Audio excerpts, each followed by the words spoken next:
अध्यात्म प्रेमी, भगवत भक्ती प्रेमी सुहृदजना, गेल्या खेपेला आपण सगळेजण भाग्यवान होतो, कारण आपण भगवान श्रीकृष्णाबरोबर त्याच्या राजसभेमध्ये उपस्थित होतो. त्या राजसभेचं नाव सुधर्मा असं होतं. आणि त्या राजसभेमध्ये भगवान श्रीकृष्णाला भेटायला दोन प्रकारच्या व्यक्ती आहेत. एक व्यक्ती जरासंधानं ज्या काही राजे लोकांना गिरिव्रज नावाच्या किल्ल्यामध्ये अडकवून ठेवलं होतं, त्यांची संख्या 20,800 होती. त्यांच्या वतीनं भगवंताला विनंती करायला एक दूत आला होता की तुम्ही जरासंधाला शिक्षा करा आणि या सगळ्या राजे लोकांची सुटका करा. ही पहिली व्यक्ती राजसभेत आलेली. आणि दुसरी व्यक्ती म्हणजे त्रैलोक्य संचारी देवर्षी नारद मुनी. हे आले आणि त्यांनी सांगितलं तुझ्या आपल्या भावानं धर्मराजानं युधिष्ठिरानं राजसूय यज्ञ करायचा ठरवलेला आहे. आणि त्या यज्ञासाठी जे राजे लोक येतील त्यांना भगवंताचं दर्शन घडणं हे यज्ञापेक्षाही मोठं आहे. यज्ञ होईल, पण यज्ञाला जर भगवान उपस्थित राहिले तर त्यांचं दर्शन होणं हे जगणाऱ्या राजे लोकांचं आकर्षण आहे. आणि म्हणून भगवंता नातेसंबंध म्हणून नव्हे, परमेश्वराचा अवतार असा तू अवश्य उपस्थित राहा. आता दोन्ही निमंत्रणं चांगलीच आहे, पण दोन्ही निमंत्रणं एका वेळी आल्यामुळं अडचण आहे. जो कोणी दूत आला होता आणि जरासंधाने शिक्षा करा म्हणून सांगत होता, ते ऐकून सभेतल्या सगळ्या यादव वीरांचे बाहू स्फुरण पावायला लागले.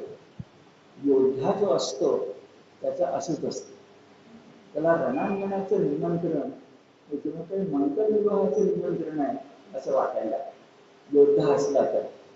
आणि योद्धा नसला, उदाहरणार्थ विराट नगरी, उत्तर राजपुत्र, बरंच बडबडणारा, मोरोपंतांच्या भाषेत बालिश बहु, बाल्य तात बडबडला, अशा प्रकारचा असाही असू शकतो. पण तसे ते नव्हते. ते तर यादव वीर होते, पण त्यांना ते निमंत्रण स्वीकारावं वाटत होतं. राजसूय यज्ञ काय येईल नक्की जाईल, नंतर बघू, रणांगण पहिल्यांदा. आणि दुसऱ्या बाजूला नारद मुनी बोलावत आहेत, नातेसंबंधातून बोलावून येत आहे. राजसूय यज्ञ सम्राट होणारा करत असतो, ते नाकारायचं कसं, ही दुसरी बाब. आता या द्वंद्वातून, त्या व्यामोहातून, या एका अर्थाने कैचित सापडण्यामधून मार्ग काढला पाहिजे. आणि तो मार्ग काढायला गेल्या शनिवारी आपण बघितलं, एका पोक्त माणसाला, भगवत भक्ताला, यादवांच्या मधल्या श्रेष्ठ व्यक्तीला म्हणजे भक्त श्रेष्ठ उद्धवाला श्रीकृष्णाने विनंती केली की तूच यातून मार्ग काढ. आणि उद्धवानं मार्ग काढला. कसा, तो आपण बघूया. त्या ठिकाणी म्हटलंय, उद्धवानं एक अभिप्राय व्यक्त केला. त्याला कृष्ण जरी बोलला नसला तरी कृष्णाचं मनोगत काय असेल त्याचा अंदाज आला होता. ती गंमत असते.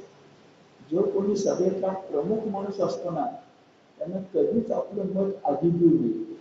मी काय म्हणतोय बघा, सभेचा अध्यक्ष असेल, एखादी सभा चालली आहे ना, तर दोन बाजू बोलत असतात, हा आणि तो, आणि अध्यक्ष बसलेला असतो. तर अध्यक्षानं कधीच मध्ये बोलू नये, शेवटी बोलावं. त्याचं कारण असं की अध्यक्षाचं मत काय आहे हे जर कळलं तर काही माणसं या बाजून त्या बाजूला उड्या मारतात. आणि काही माणसं नेहमी राजकारणात किंवा समाजकारणात कुंपणावर बसलेली असतात. त्यांना वात खूप सारखा वाऱ्याचा अंदाज बरोबर येतो.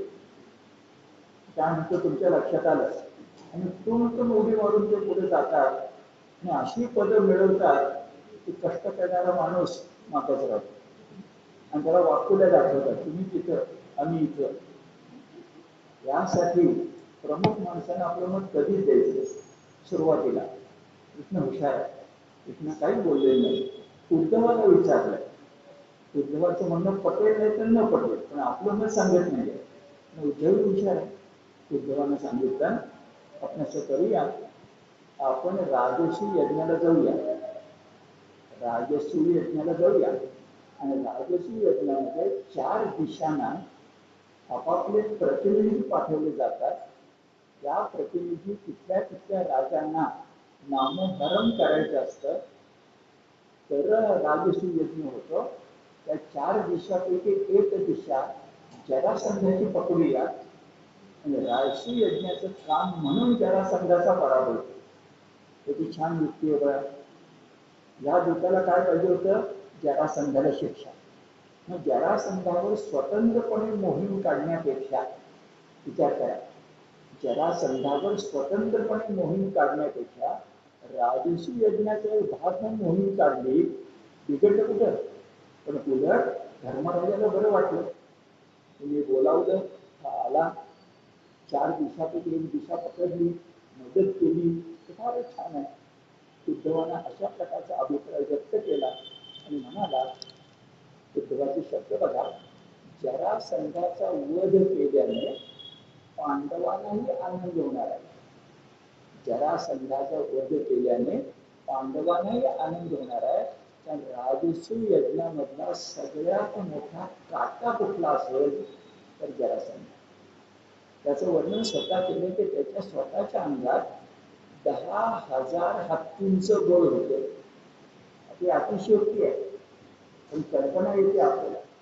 10,000 हत्तींचं बळ जर 2 बाहूमध्ये असेल तर तो काय सहस्रार 2 नव्हता, 1000 हाताचा 2च होते. 2 बाहूमध्ये 10,000 हत्तींचं बळ, त्याचा पराभव होतोय, किती फायद्याची गोष्ट आहे. आणि उद्धवाचा अभिप्राय पटला. आणखी उद्धवानं सुचवलं, किती बारीक विचार आहे बघा. हा जरासंध, उद्धव बोलतोय, 10,000 हत्तींचं बळ धारण करणारा आहेच, पण त्याच्यापाशी जवळजवळ 100 अक्षौहिणी सैन्य. पण आपल्याला अतिशयोक्ती पडतं. कारण 18 अक्षौहिणी आपण महाभारतामध्ये ऐकलं. 18 महाभारतात सगळेच 18 आहे. तर 18 अक्षौहिणी सैन्य म्हणजे 18 आणि 100 फरक आहे की. आणि त्याच्यापाशी 100 अक्षौहिणी सैन्य आहे आणि म्हणून युद्धात समोरासमोर त्याचा पराभव करणे शक्य नाही आहे. तर त्याला द्वंद्व युद्धालाच प्रवृत्त केलं पाहिजे, एकट्यालाच लढायला बोलवलं पाहिजे आणि त्याला मारू शकणारा एकच आहे, तो म्हणजे पांडवांच्या मधला भीमसेन. आता समजा आपण ज्याला संघावर मोहीम काढली, दूताने सांगितलं म्हणून, तर भीमसेनाला बोलवायला लागेल. पण भीमसेनाच्या वतीने राष्ट्रीय यज्ञामध्ये गेलो तर न बोलावता भीमसेन आपल्या बरोबर येऊ शकत. किती युक्ती आहे बघा. काम तर होतंय, पण काम होण्यामध्ये आपोआप काम होणं आणि बऱ्याच प्रयत्न करून सायास किंवा प्रयासानं काम करणं, त्यात फरक नाही का? आपण डाव्या हाताचा मळ म्हणतो. डाव्या हाताचं मळ म्हणजे काय? उजवा सुद्धा नाही, डाव्या हाताचा मळ. अशी सहज जर एखादी गोष्ट होत असली तर अधिक चांगलं नाही का? असा अभिप्राय मुत्सद्दी असणारा, राजनीतिज्ञ असा शब्द आहे, राजनीतिज्ञ असणाऱ्या उद्धवानं दिला. तो आणखी तुला म्हणाला की विचार बारीक आहे बघा.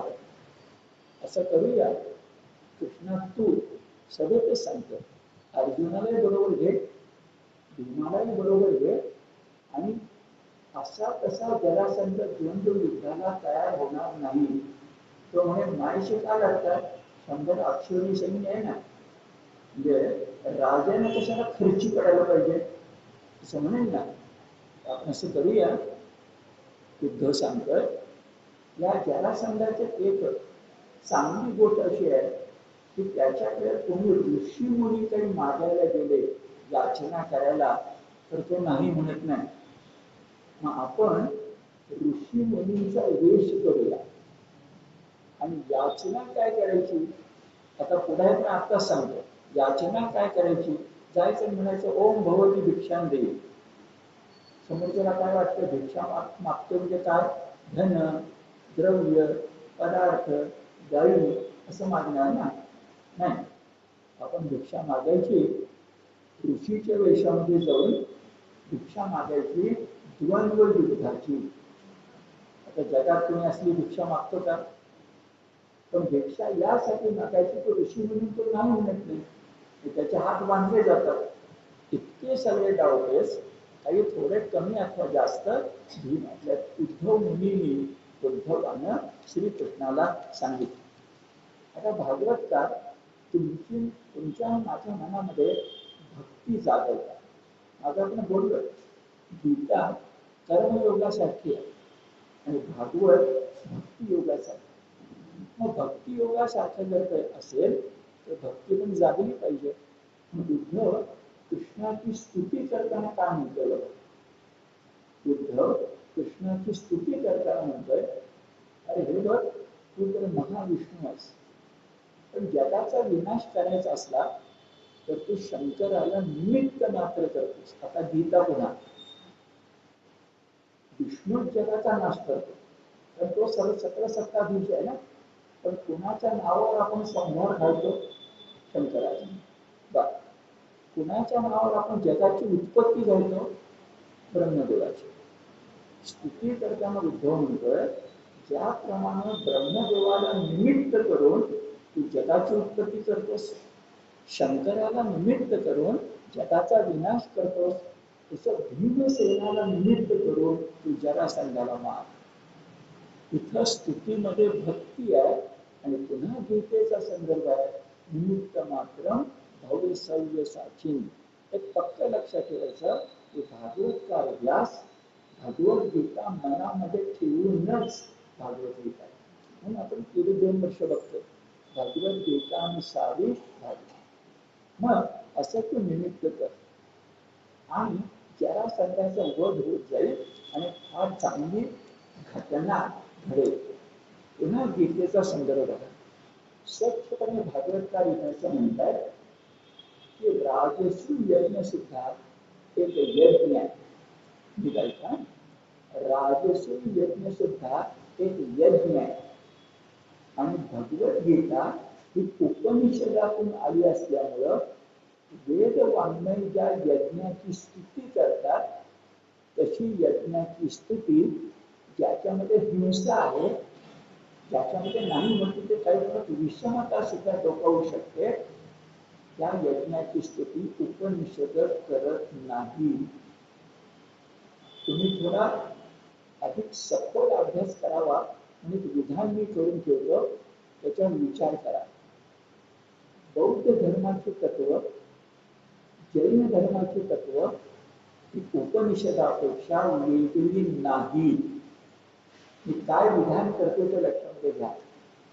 गौतम बुद्ध एक प्रभावी व्यक्तिमत्व जन्मास आलं, त्यांनी उपनिषदातलेच विचार सांगितले. कृष्णाक्षर योग, कृष्णा म्हणजे ताण, ताण कसली, कामना वासना, त्यांचा क्षय करा ही मुक्ती मिळेल. हा बौद्धांचा विचार उपनिषदात आहे. जैन मुनींनी सांगितलं जितेंद्रिय व्हा, इंद्रिय जिंका. आपल्या गीतेच्या 6व्या अध्यायामध्ये इंद्रिय जिंकायला सांगितली. गीतेच्या 2ऱ्या अध्यायामध्ये स्थितप्रज्ञ लक्षणामध्ये 5वाचं उदाहरण दिलंय, तिथे जितेंद्रिय सांगितलंय. म्हणून बघा भारतीय परंपरा अशी थोर आहे की यज्ञाला विरोध करणं, वेदांनाही विरोध करणं उपनिषदांनी पण केलंय, बौद्धांनी पण केलंय, जैनांनी पण केलंय, म्हणून मुद्दाम सांगतोय भागवतानं सुद्धा केलंय. कालदृष्ट्या विचार करा, भागवत बरंच नंतर आहे. आधी उपनिषद, नंतर भगवद्गीता, नंतरच्या कालखंडामध्ये बौद्ध आणि जैन मुनी आणि मध्ये कधीतरी व्यासांच्या घराण्यातील भागवताची निर्मिती. इसवी सन पूर्व 1000 हे नक्की, इसवी सन पूर्व 1000 हे नक्की, आणि तोच कालखंड बौद्ध आणि जैनांचा आहे. म्हणजे बघा भागवतकार भक्ती वाढवत भागवतकार भक्ती वाढवत असताना ती सकाम करत नाहीत, निष्काम करतात. भागवतकार भक्ती वाढवत असताना अहिंसेला टाळत नाही. स्वर्ग नरकाची भाषा करण्यापेक्षा कर्मयोगाची भाषा करतात. हे फार मोठे विशेष आहे. जरा बाहेर जाऊन आपण वेगळं बोललो, आणि इथला संदर्भ असा आहे, उद्धव स्पष्टपणे सांगतो, हे भगवंता, कदाचित तू म्हणशील राजसू यज्ञाला हजर राहण्यामध्ये काय एवढं मोठं आहे. पण ज्यानं गीता सांगितली त्या कृष्णाने गीतेमध्ये स्पष्टपणे म्हटलंय, क्षीणे पुण्ये मर्त्य लोके विशंती. जोपर्यंत तुमचं पुण्य तोपर्यंत स्वर्गात जागा आहे, पण पुण्य संपल्यानंतर ढकलून देतात. हे गीतेचे शब्द आहे. म्हणजे गीता बघा, यज्ञ मार्गाचं फार कौतुक करत नाही. यज्ञ म्हणजे त्याग, ज्ञान यज्ञ मान्य, पण सकाम यज्ञ जो नाही म्हटलं तरी वेदामध्ये आहे, ब्राह्मण ग्रंथामध्ये अरण्यक नाही, ब्राह्मण ग्रंथापर्यंत आहे, यजुर्वेदात आहे, सामवेदात आहे, अथर्ववेदात आहे. तो भागवत आणि उपनिषद गीतेला मान्य नाही. मान्य नाही याचा अर्थ सांगतो मात्र, हेही सांगतो. घरामध्ये आजोबा असतात, आजोबांना मान दिला जातोच, पण आजोबा त्यांच्या काळातल्या काही गोष्टी आज जर तिसऱ्या पिढीला सांगायला लागले, तर तिसरी पिढी म्हणते तुमच्या पिढीत ते बरोबर होतं, आजच्या पिढीमध्ये बरोबर नाही. तेवढंच आहे.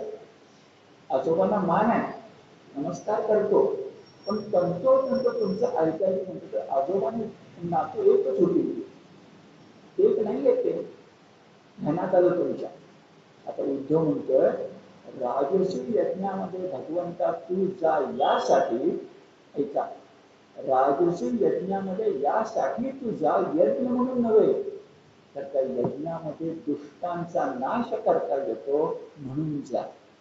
पुन्हा गीता अथवा 4था अध्याय, परित्राणाय साधूना विनाशाय च दुष्कृतां संभवामी युगे युगे. ते उद्धव सांगतो. म्हणजे भागवतकार किती खोलात जाऊन आपल्याला कृष्णाच्या आवडी निवडी सांगतायत. यज्ञ नाकारत नाही आहे, पण यज्ञाला सुद्धा एक बैठक पाहिजे. यज्ञातून काहीतरी लोकहिताचं काम व्हायला पाहिजे. दुष्टांचा नाश हे लोकहिताचं काम आहे ना, आणि म्हणून तो राजसू यज्ञाला चल. उद्धवाचं सगळं सांगून झालं. भागवतकार म्हणतात, शब्द छान आहेत मराठीत, हितावह आणि पोक्त.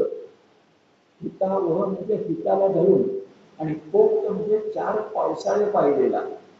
काहीतरी आपल्या मनामध्ये बोलून टाकलं असलं नाही, पोक्त आणि हितावह असा सल्ला उद्धवाचा ऐकला. मग कृष्णानं आपला दारुक आणि जैत्र नावाचा सारथी होता, त्याला आपले घोडे रथ सिद्ध करायला सांगितलं. शब्दावर संस्कृतमध्ये तेवढं सामर्थ्य आहे बघा. दारुक एक नाव आहे, पण जैत्र याचा अर्थ काय असेल बरं? जैत्र शब्द आपल्या ज्ञानेश्वरीमध्ये जैत असा आलेला आहे. म्हणजे आपल्याकडे एक चित्रपट पण होऊन गेला, त्या चित्रपटाचे विविध पण होऊन गेला, आपण बघा, जैत. आज आपल्याला कळत नाही जैत म्हणजे काय. जैत म्हणजे विजय. ज्याच्या सारथ्याचं नाव विजय आहे, ज्याच्या मित्राचं नाव विजय आहे, अर्जुन, तो कृष्ण किती विजयाची मूर्ती असेल, आणि त्याला तयार व्हायला सांगितलं. पुढे काय केलं बरं? त्यानं उग्रसेन आणि बलराम यांची आज्ञा घेण्याच्या पूर्वी वसुदेवाला नमस्कार केला. किती परिवार सांभाळलाय बघा. वसुदेव हे कृष्णाचे वडील, बरोबर आहे, पण ते द्वारकेमध्ये आलेले आहेत. गोकुळामध्ये वसुदेव मथुरेमध्ये, गोकुळामध्ये नंद आहे, मथुरेमध्ये वसुदेव. उग्रसेन हा त्यांचा चुलत भाऊ आहे. वसुदेवाचा उग्रसेन चुलत भाऊ आहे, आणि राजा कोण आहे? उग्रसेन, कंसाचे वडील. तरी वसुदेव मथुरेमध्ये आहे. कृष्णाने त्यांना वासुदेवाने वसुदेवाने नेलेला आहे. त्यांच्याकडनं आज्ञा नाही घेतली, आशीर्वाद घेतला. आणि उग्रसेन हा राजा आणि बलराम हा थोरला भाऊ, त्यांच्याकडनं आज्ञा घेतली. किती बारीक फरक आहे बघा. एकाकडनं आशीर्वाद, एकाकडनं आज्ञा. आणि चतुरंग सेना तयार. मला भागवतावर बोलताना खूप बरं वाटतं अशा अर्थानं की चतुरंग सेना आपण खूपदा म्हणतो. काय चतुरंग सेना बरं? इथे स्पष्टपणे सांगितलंय. आपल्याला सहज कळतं. पायदळ, ठीक आहे, गजदल, रथदल, त्यातलं कळतं रथ, ठीक आहे, पायदळ, बरोबर आहे, गजदल. मग चौथं कुठलं? चौथं तर काही दिसत नाही आपल्याला. घोडे झाले, पायदळ झालं, रथ झाले, आता उरलं काय? तिथे स्पष्टपणे म्हटलंय अश्वारूढ योद्धे. विचार करा, रथामध्ये अश्व जोडलेले असतात. अश्वारूढ आपले बाजीराव पेशवे, अश्वारूढ रथामध्ये बाजीराव पेशव्यांचा भाला जितका ताकदवान होता तितकाच त्यांचा घोडाही ताकदवान. त्या पटण्यासाठी उदाहरण सांगतो. चेतक हा जो राणा प्रतापांचा घोडा होता, आपल्यातल्या काहींनी बघितलं असेल, मलाही तो बघता आलाय. आपण जर स्वित्झर्लंडमध्ये गेलो तर त्या ठिकाणी काचेच्या ज्या वस्तू तयार केल्या जातात त्या ठिकाणी चेतक घोडा चेतक म्हणूनच आहे. युरोपमध्ये आहे, स्वित्झर्लंडमध्ये आहे, इतका आपला चेतक भारी आहे. राणा प्रतापाचा चेतक. मी काय सांगतो तुम्हाला, राणा प्रताप मरणासून म्हणजे फार जखमी झाल्यानंतर त्याला बरोबर बाजूला घेऊन देण्याचं काम चेतकने केलं. राणी लक्ष्मीबाईंचा पुतळा आपण बघतो, तो घोडा साधा नाही आहे. राणी लक्ष्मीबाईंचा मुलगा पाठीशी होता, स्वतःच्या जखमी झाल्या होत्या, तेव्हा त्यांना एका बळराजाच्या कुटीमध्ये विश्रांतीसाठी नेण्याचं काम या घोड्याने केलंय. तो घोडाही तितका महत्वाचा. आणि मग आता विचार करा, अश्वदल, चतुरंग सेनेमध्ये एक सेना होती. आणि खरंच आहे, तोफा निर्माण झाल्यानंतर जरा लढाई बदलली, विमान आल्यानंतर लढाईच बदलली, आजच्या काळामध्ये ड्रोन आल्यानंतर आणखीच बदललं. आज एक मी बातमी वाचून मला बरं वाटलं. का बरं वाटलं तर त्याला कसं आहे, यापुढे युद्धामध्ये फक्त ड्रोन वापरले जातील. चला बरं झालं म्हणतो, म्हणजे आपण जिवंत राहणार, आपण काही मरणार नाही. पण काय सांगता, कुठेही लढाई सुरू होईल पण चला ड्रोनच काय बघायचं फक्त आपण टीव्हीवर, कोणाचा पडला आणि कोणाचा गेला. म्हणजे काळ कसा बदलतो. या काळामध्ये अश्वदल हे सगळ्यात बाजीराव पेशव्यांचं तेच वैशिष्ट्य आहे ना. जेव्हा गेले बुंदेलखंडामध्ये ते स्वप्नाचे नंतर त्या बंगेश होता ते शत्रूला ते बाजीराव येतील 250-300 किलोमीटर 2-4 दिवसात गाठणं सोपं नव्हतं. त्या कालखंडात बराच विस्तार झाला. पण चतुरंगमध्ये अश्वदल आहे ही गोष्ट मला अत्यंत महत्वाची वाटली. आणि भागवत आहे, कारण आपण बोलायला गेलो लोक ऐकणार नाही, पण भागवतामध्ये जो अश्वदलाचा उद्देश आहे तेव्हा युद्धाचा किती विचार आपल्याकडे बारीक झाला होता हे लक्षामध्ये येतं. आणखी मला महत्व सांगायचं, रणांगणामध्ये वाद्य सुद्धा वाजणं अत्यंत आवश्यक असतं. लेझिम खेळणारी मुलं असतात, तुम्ही बघितलं असेल, तर त्या ठिकाणी ती हलकी वाजली नाही, काही जे वाद्य असतात ते वाजलं नाही, लेझिम खेळायला आनंद वाटत नाही. तसं रणांगणामध्ये सुद्धा त्या रणावेश चढावा लागतो, आपली शक्ती एकवटावी लागते. त्यासाठी कोणकोणती वाद्य असतात, गीता आणि भागवतात सही सारखा. गीतेच्या पहिल्या अध्यायाची वाद्य आठवा आणि फक्त तुम्ही वाचून दाखवतो. मृदुंग, भेरी, आनक, शंख आणि गोमुख. गोमुख म्हणजे तुतारी समजा, गोमुख एक नाही आहे पण समजा. तर अशा प्रकारची पंचवाद्य तिथे वाजली गेली. अजून लढाई लांबच आहे, पण रणावेश आला पाहिजे. द्वारकेतून बाहेर पडायचं, वेशीतून बाहेर पडताना जातो आणि जिंकतो असं वाटलं पाहिजे. बघू करू ठराव मीटिंग असं काही नाही आहे. बाहेर पडणार म्हणजे जिंकूनच. आपल्या पुण्यातून विजयादशमीला जेव्हा मराठी योद्धे बाहेर पडत होते तेव्हा पावसाळ्यात पडत होते. 4 महिने अटकपासून कटकपर्यंत सबंध भारत मराठ्यांच्या ताब्यात होता हे विसरू नका. 100-125 वर्ष दिल्ली सतत संबंध भारत महाराष्ट्रात पुण्याच्या ताब्यामध्ये होता. बकरीत वाक्य आहे, नानासाहेब पेशव्यांच्या काळात संबंध भारतातल्या सोन्याच्या नद्या पुण्याकडे येतात. बकरीचं वाक्य आहे. आता सोन्याच्या नद्या म्हणजे काय? कर वसुली, चौथाई सरदेशमुखी ध्यानात येते आपल्या. आणि असा पराक्रम केले मराठी आहेत म्हणून त्यांचा आपल्याला अभिमान आहे. भागवतात सुद्धा यादव सेना आता तशीच आहे. मग पंचवाद्य वाजलेली. काव्य हे असलंच पाहिजे. हे सैनिक बाहेर पडत होतं तेव्हा कसं दिसत होतं? दृष्टांत असा, उधाणलेला समुद्र असावा आणि त्याच्यावर सूर्यकिरण पडावे. उधाणलेला समुद्र असावा आणि त्याच्या लाटात चमचमाव्यात सूर्यप्रकाशात. तशी लोकांच्या हातातली शस्त्र धारदार प्रकाशात चमकत होती आणि सेना एका पाठोपाठ एक मार्गक्रमण करत होती. श्रीकृष्णाचा हा राजसी यज्ञाला येण्याचा निर्णय राजांना कळला आणि ते सगळे हस्तिनापुरी नाही इंद्रप्रस्थाला हजर झाले. भागवतकार सांगतात राजे तरी येतीलच हो, पण स्वर्गातल्या देवांनाही असं वाटायला लागलं की आपणही खाली गेलो पाहिजे.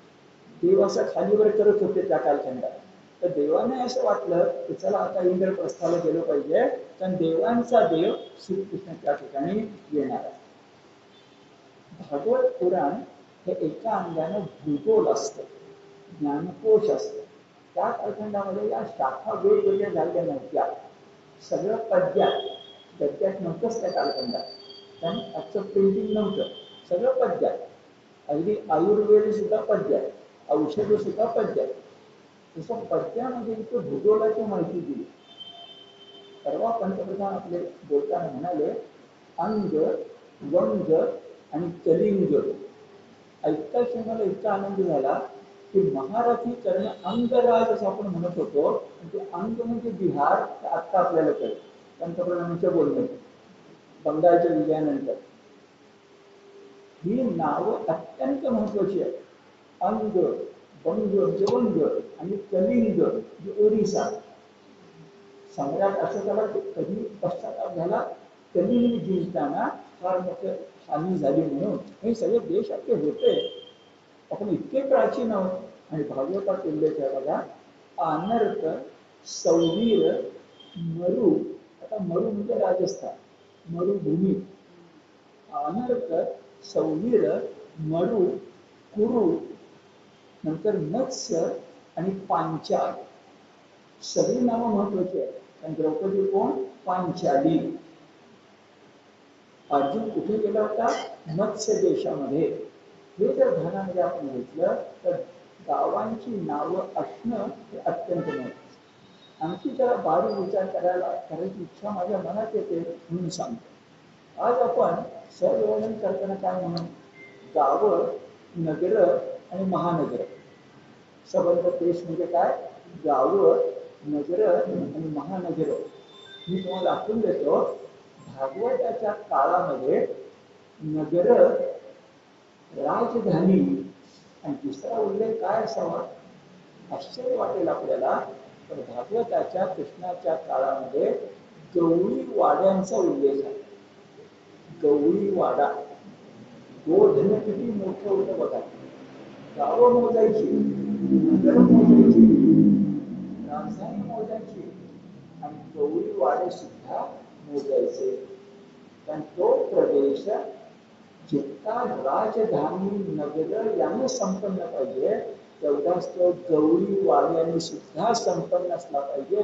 ही श्रीमंती आहे. कारण गोधन मी तो स्पष्ट उल्लेख येतो.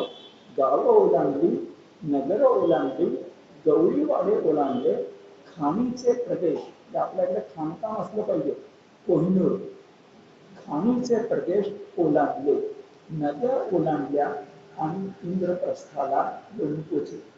आता पुनरुक्ती आहे.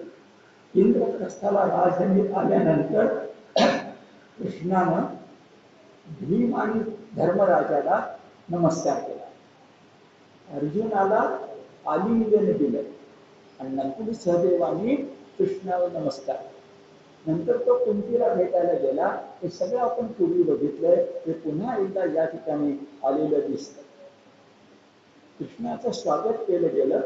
इंद्रप्रस्थामध्ये. आणि इंद्रप्रस्थ नगरी कृष्णाच्या स्वागतावेळेला कशी सजली धजली ते वर्णन पूर्वीच आहे. केळी, नारळी, पोफळी, मंगल तोरण, मंगल कलश आहेच. पण त्याला दोन वेगळ्या गोष्टी तुम्हाला सांगणार. इंद्रप्रस्थ नगरीमध्ये जे राजवाडे होते, जी मंदिरं होती, त्यांची शिखर चांदीची होती आणि त्याच्यावर जो काही कळस होता तो सोन्याचा होता.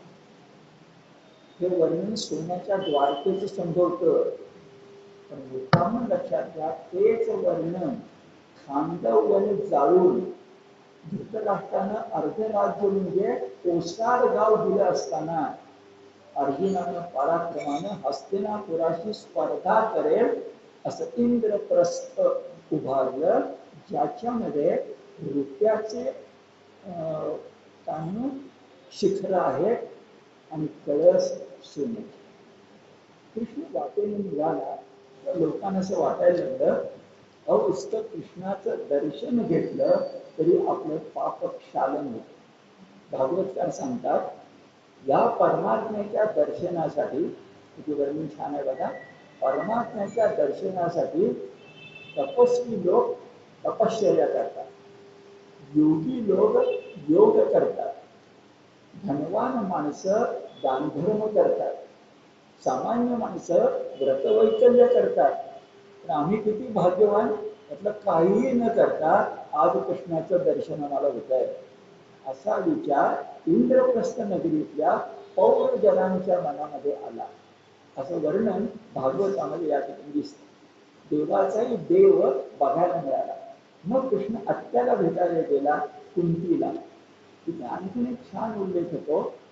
नंतर त्याला दोन बहिणी भेटायला आल्या.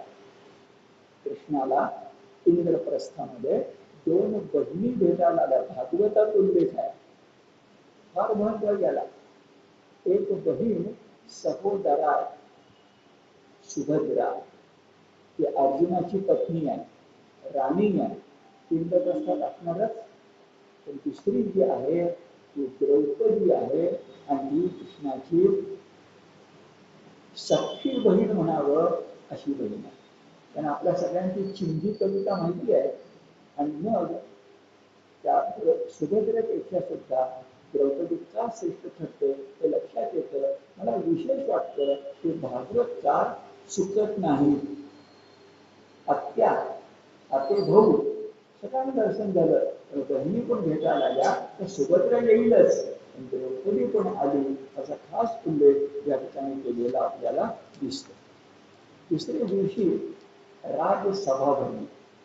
राजसभेमध्ये युधिष्ठिर सिंहासनावर आरूढ झाले. प्रथम कृष्णाचं वर्णन करताना ते म्हणाले, भगवंता तुझ्याच आशीर्वादानं पण राजसूय यज्ञ करण्याचं माझ्या मनामध्ये आहे. या निमित्तानं तुझ्या दर्शनासाठी राजे येतील आणि राजे येऊन इंद्रप्रस्थ नगरी ही अनेक चांदण्या आणि चंद्र जसा शोभावा तसं राजमंडलामध्ये, स्वतःचा उल्लेख करत नाही आहे, राजमंडलामध्ये पौर्णिमेच्या चंद्रासारखा श्रीकृष्णा तू शोभून दिसशील असा प्रस्ताव केला, स्तुती केली. एकदम काम सांगता येत नाही, कारण कृष्णाचं वर्णन गुणवर्णन अशा प्रकारे झालं. पुढे तो म्हणाला, हे भगवंता देव सुद्धा येणार आहे आणि येणार, पण तू पूर्ण पुरुषोत्तम आहेस आणि देव हे असले तर परमात्म्याचे, परमेश्वराचे अंश आहे. अंश आपण अंशावतार सुद्धा म्हणतो, तसे देव देवता सुद्धा भगवंताचे अंश आहे. आणि अंशापेक्षा वर्तुळ 360 अंश हे अधिक महत्वाचे असते. वर्तुळ म्हणजे पौर्णिमा, पौर्णिमा म्हणजे चंद्र, आणि कृष्णाचा मुखचंद्र ज्या ठिकाणी दिसतो त्या ठिकाणी सकल कलांची पौर्णिमा होते, तर कोणत्याही प्रकारची शंका नाही. तो मुखचंद्र बघायला देवही येणार. नंतर चौघांना काम नेमून दिलं. उद्धव म्हणाला होता की आपण त्या सेनेबरोबर जाऊन जरासंधाला मारूया. मग पुन्हा कोणाला कोणती कामं दिली तर बघा, सहदेव जो होता, नकुल सहदेव सगळ्यात लहान, त्याला दक्षिण दिशेला पाठवलं, या आपल्या बाजूला दक्षिण दिशेला पाठवलं. नकुल जो होता त्याला पश्चिम दिशेला पाठवलं. नकाशा डोळ्यासमोर म्हणा, सहदेव दक्षिण दिशा, नकुल पश्चिम दिशा, उत्तर दिशा ही फार मोठी आहे, तिथं अर्जुनाला पाठवलं. आणि विशेष आहे, पूर्व दिशेला भीमाला पाठवला. आता काय लक्षात येते का बघा, हिडिंबा राक्षसीने आठवा भीमाची नियुक्ती त्या बाजूला का केली आहे हे लक्षात येते. पूर्व दिशेला भागवतापासून आपल्या ग्रंथाचे अनेकदा उल्लेख येतात. त्या जर आपण आसामला गेलो तर सगळ्यात मोठी देवताच्या ठिकाणी कोणती आहे? गुवाहाटीला कामाख्या. आपण आसाम पासून, मणिपूर पासून सप्त जे काही प्रांत आहे त्या सर्व बाजूला गेलो, बंगाल ओलांडून आपण आसामकडे गेलो, एक डोक्यामध्ये पक्क असू दे, भागवताच्या काळामध्ये, गीतेच्या नाही पण भागवताच्या काळामध्ये त्या बाजूला शाक्त पंथ बलवान होता. शाक्त पंथ बलवान असला की तंत्र मंत्र गीतेच, याला कुणाचा विरोधी असू शकतो, याला कुणाचा उपनिषदांचा गीतेचा विरोध असू शकतो, पण उपासना पंथामध्ये शंकर आणि शक्ती, शिव आणि शक्ती आहेतच. शाक्तांनी, आपण बोललं पाहिजे म्हणून बोलतो, शाक्तांनी पंचमकारांना बळी पडायचं ठरवलं, ज्याच्यामध्ये एक नद्य आहे. शाक्तांनी पंचमकारांना बळी पडायचं ठरवलं, तेव्हा तंत्रमार्ग चुकीच्या वाटेने गेला. पण तपश्चर्या म्हणून विचार कराल, साधना म्हणून विचार कराल तर तंत्रमार्ग आपण नाकारू शकत नाही. जरा अवांतर मी बोलतोय, पण त्याचा शेवट करताना तुम्हाला गोष्ट लक्षात आणून देतो. नाथ पंथातली सगळ्यात मोठी व्यक्ती म्हणजे मच्छिंद्रनाथ, ते सुद्धा कुठेतरी अडकून पडले होते आणि आपल्या गोरक्षनाथांनी त्यांची सुटका केली, ज्याबद्दलचं पद तुम्हाला सगळ्यांना माहिती आहे. चलो मच्छिंद्र गोरख आला. आता अधिक मला बोलायला नको. पूर्व दिशा, कामाख्या, तंत्रमार्ग, शाक्तपंथ, ज्याला पारमार्थिक साधनेमध्ये महत्व आहे, हे आपण नाकारायचं नाही तर ते चुकतं. काय असतं, दोष असतात, पण दोषातून सगळंच नाकारणं ही भारतीय प्रवृत्ती नाही. आपण कुणावर फुली मारतच नाही. फुली मारली की माणूस संपतो. कुणावरही फुली मारायची नाही. काही चांगलं जर त्याच्या ठिकाणी असेल तर घेणं हे उदात्त आहे. गीता आपला देश हे ध्यानामध्ये घ्या. म्हणजे भीमाला पूर्व दिशेला काय पाठवलं हे लक्षात. आणि चौघही जाऊन पराक्रम करून, आता यात वर्णन असं केलंय की राजांना जिंकायचं. अश्वमेध यज्ञ वेगळं आहे, अश्व अडवायचा असतो. राजसूय यज्ञामध्ये लढाईच करायला लागते, घोडा नसतो. हरवायचं आणि त्यांच्यानं करभार घ्यायचं.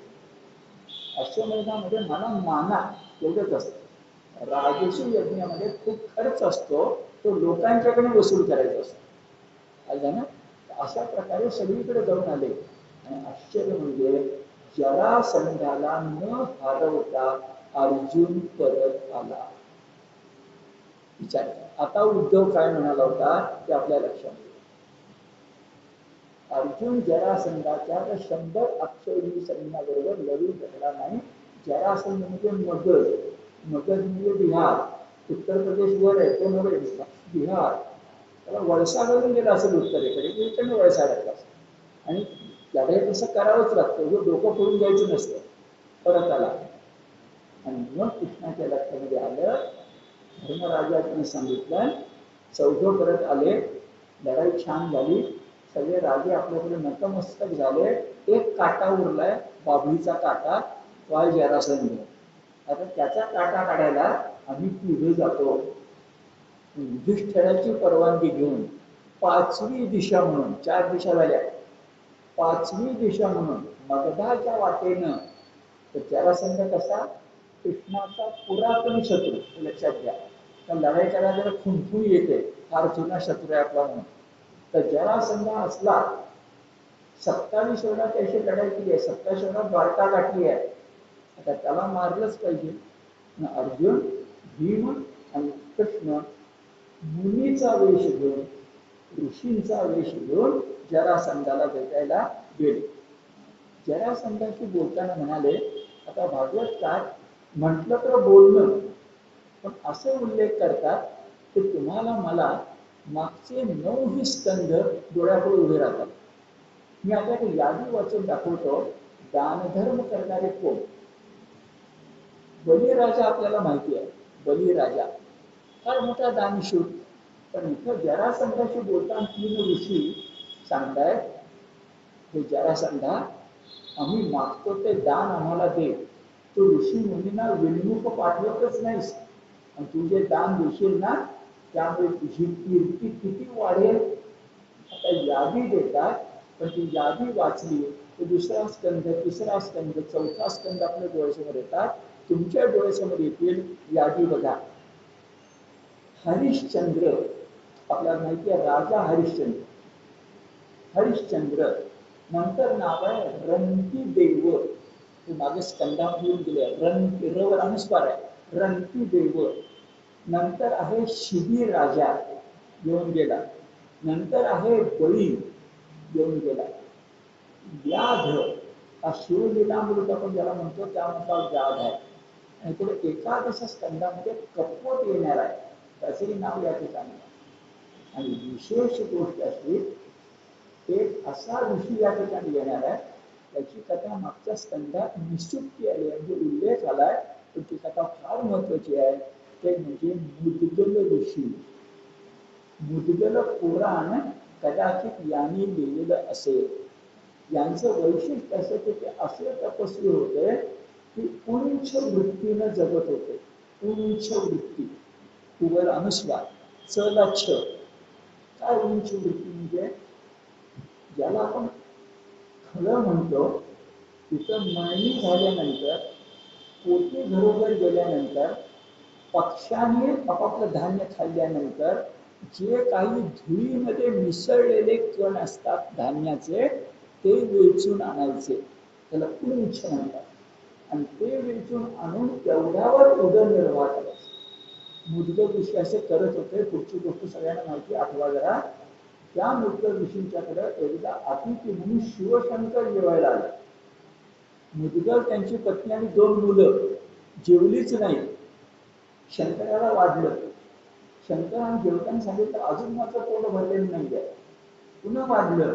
मग शंकर म्हणाले, पोट भरलं. शंकर उठून गेले. अतिथी देवो भव झालं. आणि त्या ठिकाणी जे काही कण साचले होते त्याच्यावर एक मुंगूस केलं. ज्या मुंगसाचं अंग अर्ध सोन्याचं झालं. आणि याच राशी यज्ञामध्ये,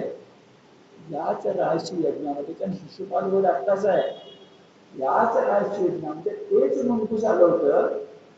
अर्धी पाठ इतकी जेवणावर भरली राशी यज्ञामध्ये, इतकं उष्टक होतं तर सांगितलं, त्यामुळे माझी पाठ सोन्याची होते का? झाली नाही. हे सगळं येतं. त्याचा एकच उल्लेख इथे येतो, उंच वृत्तीने जगणारा मुद्गल. त्या मुद्गलाचं आणखी वैशिष्ट्य तुम्हाला सांगतो. गणेश पुराण, थोडं बाहेर जातो. गणेश पुराणामध्ये या मुद्गल ऋषींच्या तपश्चर्येनं त्यांना नेण्यासाठी वैकुंठातून विष्णुदूत आले मुद्गल ऋषींना न्यायला. तर ते म्हणाले, मला वैकुंठात यायचं नाही, मला पृथ्वीवरच राहायचंय. आणि लोकमान्य टिळक ज्याला म्हणतात, तो निष्काम कर्मयोग करायचा आहे.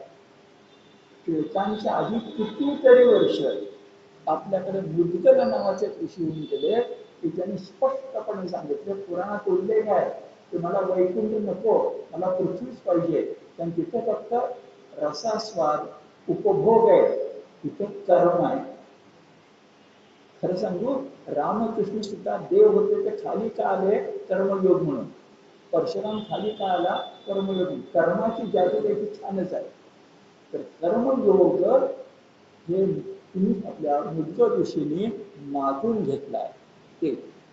आता म्हटलं तर जरासंधाची स्तुती करताना यादी येते. पण एवढं मी बोललो म्हणजे भक्ती किती मनामध्ये जागते हे तुमच्या लक्षामध्ये येते. मग हरिश्चंद्र, रंतीदेव, उंच वृत्ती मुद्गल, शिबी राजा, बळी, व्याध आणि कपोळ. आणि 5 मिनिटे घेऊया. माझा एवढं स्तुती करून झाली, त्याला बरं वाटलं. आणि स्तुतीचा फायदा पण तू सांगतो कसा तो. त्या 5-7 लोकांच्या यादीत आपलं बसवलं म्हणजे बरं वाटतं ना, तर बरं वाटलं. आणि मग ते देव म्हणाले, आम्ही तुमच्याकडं आता भिक्षा मागतोय. वेश मुनीचा, वेश तपस्याचा. जरासंध एवढा हुशार होतात की तो म्हणाल, थांबा, तुम्ही काय भिक्षा मागण्यात हे मला माहिती आहे. आणि आत्ताच सांगतो, ही भिक्षा मी तुम्हाला दिली. नीट ऐका, तुम्ही काय भिक्षा मागणार आहे मला माहिती आहे. का बरं असं म्हणाला? वर्णन केलंय, तुम्ही तुझ्या ज्या स्वरामध्ये बोलत आहात तो स्वर तपस्याचा नाही आहे, योद्ध्याचा आहे. तुमची जी शरीर यष्टी आहे, पिळदार बाहू, हे क्षत्रियाचे आहे. आणि तिसरं सांगितलंय, किती बाळकाड बघा, तुम्ही हात वर करून अशा प्रकारे आशीर्वाद देताय तर तुमच्या हातावर धनुष्य हातात घेतलेले घट्टे पडलेले आहेत. ज्याच्या हातावर धनुर्विद्येचे घट्टे आहेत, ज्याची शरीर यष्टी बळकट आहे आणि ज्याचा स्वर चढा आहे, असे तुम्ही ऋषी नव्हे, कोण आहात सांगा. कोण आहात सांगा म्हटल्यानंतर त्या तिघांनी वर्णन केलंय, ऐकण्यासारखं आहे. कृष्ण म्हणाला, मी कृष्ण. हा म्हणाला, मी अर्जुन. तो म्हणाला, भीम. जरासंध काय म्हणाला? भागवतचा रंगवत आहे, हे कृष्णा, तुझ्याशी मला म्हणजे अभिभिक्षा काय मागितली? द्वंद्व युद्ध. म्हणाला, स्वतःला मला माहिती आहे म्हणून मी ते गाळलं. द्वंद्व युद्ध. कसली भिक्षा? द्वंद्व युद्धाची. विचित्र झाली. भिक्षा कसली? द्वंद्व युद्धाची. कोणाकडे? दोघात. तिघांची ओळख पटली. एक निवडायचा जरासंधाने कुणाशी लढायचं ते. काय म्हणाला? कृष्णा, तुझ्यावर लढण्यात मला रस नाही. काय शब्द वापरले? तू अत्यंत भित्रा आणि चंचल आहेस. कृष्णाला म्हणतो, तू अत्यंत भित्रा आणि चंचल आहेस. अरे मला घाबरून तू मथुरा सोडून समुद्राचा आश्रय घेतलास. तुझ्याशी काय लढायचं? क्रमांक 2, हा जो अर्जुन आहे ना, हा अर्जुन माझ्यापेक्षा वयानं लहान आहे. आणि वाक्य बघा, पराक्रमानं माझ्यापेक्षा जास्त तर सोडाच, पण माझ्या बरोबरीचा पण नाही. म्हणजे वयही बरोबरीचं नाही आणि पराक्रम बरोबरीचा नाही. तर तो बाजूला गेला. कृष्ण भित्रा, रणछोडदास. उरला कोण? बरा चांगलाच उरला. त्याचं नाव भीमसेन. त्या जरासंध म्हणतो, हा जरा माझ्या बरोबरीचा दिसतो, धष्टपुष्ट भीमसेन, याच्याशी मी लढाई करेन. आणि ऐका, 27 दिवस द्वंद्वयुद्ध चाललेलं आहे. ही लढाई सुद्धा काय चालावी याचा नमुना आहे. म्हणजे बऱ्याच गोष्टी घडल्या आहेत. जरासंधाचा वध झाला. पण ते धर्मयुद्ध आहे, त्याचे सुद्धा नियम आहे. आणि त्या नियमानुसार त्यांची काय लढाई झाली ते आपण पुढच्या शनिवारी बघू. पण जरासंध वधाच्या जवळपास आपण थांबलो आणि राजसूय यज्ञाच्या सुद्धा प्रवेशद्वारामध्ये आपण आलो. तर कोणत्या प्रकारची शंका नाही. हा.